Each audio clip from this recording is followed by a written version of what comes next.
Hi, my name is Emily Lahourcade. I go to Kincaid, and I will be attending the University of Texas in the fall.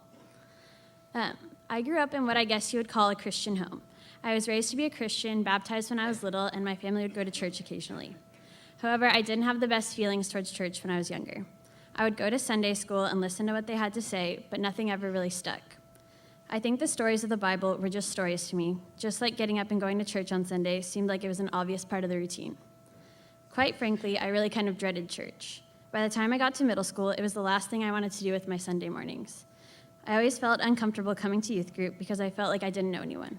I would usually beg my parents to let me come with them instead, or hide out in the bathroom until the program started to avoid the time where we had to sit around and talk. I eventually made a couple of friends, but still never really found my place and didn't see the importance behind what the leaders were talking about. But once I got to high school and went on ski trip freshman year, things started to change. I had joined a small group and had come to love Wednesday nights and learning about Jesus. I got a couple of my friends from my middle school to come on ski trip with me and ended up loving it. It was a completely new experience for me. I remember sitting in program while Jeremiah spoke and seeing people crying around me because they were so moved by what they were hearing. I really started to pay attention and began to realize that maybe I wanted this in my life. I experienced my first ski trip high and kept coming back to small group and church wanting more. However, when it came time to sign up for missions, I was nervous. I still didn't know that many people and was scared of silly things like how hard the work would be or where we would be staying. Despite my fears, my mom was really pushing me to go, so she signed me up for the summer trip to Burlington, Mississippi. Even though I was resistant at first, now I'm so thankful she pushed me to take that last step, even though it was out of my comfort zone. This mission trip freshman year is where I would say I truly began to want to pursue Christ. All of the freshman girls were in one cabin, and we all bonded pretty quickly. They became some of my best friends, not only on that trip, but for the rest of high school. Another thing that really affected me on this trip were the older kids who were there. I looked up to the seniors so much and wanted to be like them. I remember thinking they were so awesome, and seeing the way they were living their lives for Christ showed me that it was possible to do in high school, despite the fact that some of my friends had told me otherwise. I remember sitting in one of my friend's bedrooms in 8th grade as she told me it was basically impossible to get through high school without drinking or doing drugs or having sex. Even then, there was something in me that wanted nothing to do with these things because I didn't want them to get in the way of my relationship with the Lord. So it made me scared of what was to come and what path I would go down in high school. But the Burlington mission trip was the best trip I'd ever been on in my life, and I knew that Jesus had made the difference. After the program, one night on the trip, I remember praying that Jesus would take my life and use it however he wanted to. I didn't even really know what I was praying, but I just knew that I wanted him. When I got home from the trip, I closed my door and sobbed because I was so sad that it was over. Those 10 days of doing nothing but serving Jesus made me want to live that way all the time. Although I can't say my change was instant and that the way I lived my life every day was completely different after that, it definitely set the foundation for the journey I'm still on to learn what it means to be a follower of Christ. As I continued into high school, I went through highs and lows in my relationship with Jesus, but I never stopped wanting to follow him.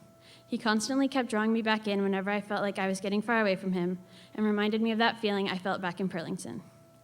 High school did indeed come with all the temptations my friends had told me about back in 8th grade. By the end of sophomore year, practically all of my friends had started drinking, but there was something in me that told me over and over again I would never find any satisfaction in that. Although I never really struggled with drinking, I did find myself struggling with the feeling of being left out a lot of the time and caring too much about what other people thought about me. It was hard, and sometimes I would think that everything would be so much easier if I could just be like my friends, but 3 words kept me going. Jesus is better. Even when it didn't seem like it was true, deep down I knew that it was. Since Jesus had been in my life, everything was better. A verse I love is 1 Peter 1:8, which says, "Though you have not seen him, you love him, and even though you do not see him now, you believe in him and are filled with an inexpressible and glorious joy." With Jesus in my life, I was filled with this inexpressible and glorious joy.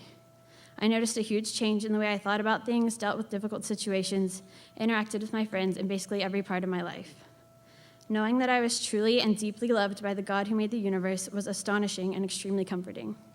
For a while, I couldn't even believe that this could be true, but it says in Revelation 3:20, "Here I am, I stand at the door and knock. If anyone hears my voice and opens the door, I will come in and eat with him, and he with me."